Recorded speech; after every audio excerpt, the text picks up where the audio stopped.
Hi, how's everybody doing today? Hope everybody's good. All praises.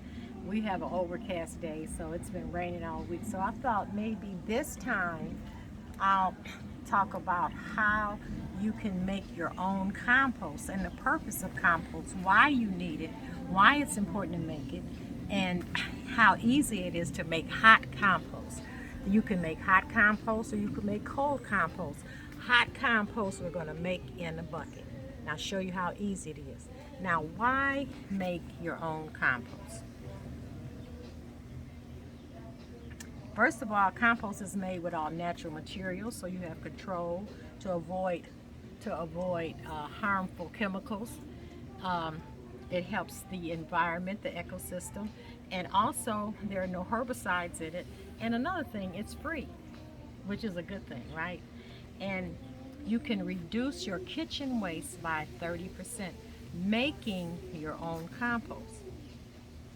Compost is made with brown materials and green materials. First, let's talk about the brown materials. What are brown materials? Brown materials are twigs, paper, like the biodegradable paper from your coffee grounds. I use that. And also straw, and also twigs. And you can use your dryer lint to make your compost, and pine needles. Now those are the brown materials. Now the green materials, of course, everybody, some people know, some don't maybe, are grass clippings. So save some of your grass clippings for your compost pile that you're going to make. And also you can use the droppings of your plants. Watch this. Look at this.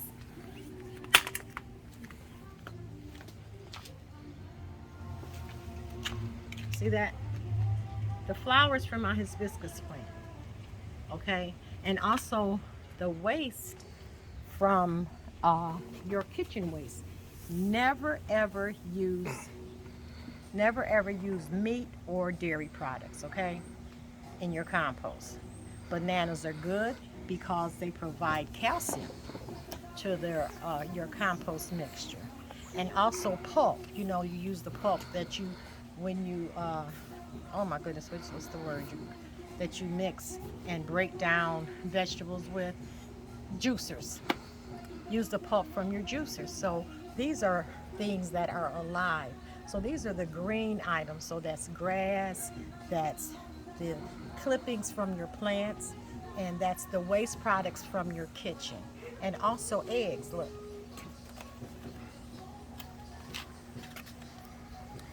Now you would actually not put these eggs in whole, eggshells rather, but we would actually break them down, kind of pulverize them, and put those with the other green items that you're going to use for your compost. So, when you make your compost, you have a brown mixture and a green mixture. Right now, I have some compost in here, and also some native soil. You want a little native soil in it because there's worms in it. So I have some organic dirt in there and some native soil and twigs and plants and straw. Now you have to do it layer by layer. You want 4 parts of this stuff, and then to 1 part of your green items. Now this mixture will heat up to like 110 to 160 degrees. It's going to cook. You're going to cover it up, leave it alone. Oh, I'm sorry, you're going to add a little water after you compile it, and it's going to start to cook. And the cooking process is breaking it down. Also, a good thing to use, if you can get a hold of Starbucks old coffee grounds. Starbucks gives us free coffee grounds. Add this as part of your brown mixture when you make your compost. It's simple. Now, I try to use 2 buckets because after I make my compost, then I'll put the bucket that has holes in the bottom, because I'm going to put a little water on top of this, and I'm going to put it in another bucket without holes. And that water that runs through this compost bucket into the bucket with no holes will leave a solution of water. It's like a water compost tea. Now you can pour that on your plants or put it right back in your compost material and continue to mix it and stir it. After about a little over 30 days, you'll have free topsoil dressing for your plants in your garden. And that will help them take in the nitrogen, the phosphorus, and the potassium, which are 3 essential elements you need for plant growth. Now, nitrogen is good for the root system. Nitrogen helps the roots to grow, and it keeps it from becoming, the worms keep it from becoming so compacted, okay? And then the phosphorus and the potassium, it'll help the plant get strong and get established and help the flowers to bloom and the vegetables to produce so you can harvest those vegetables. Now,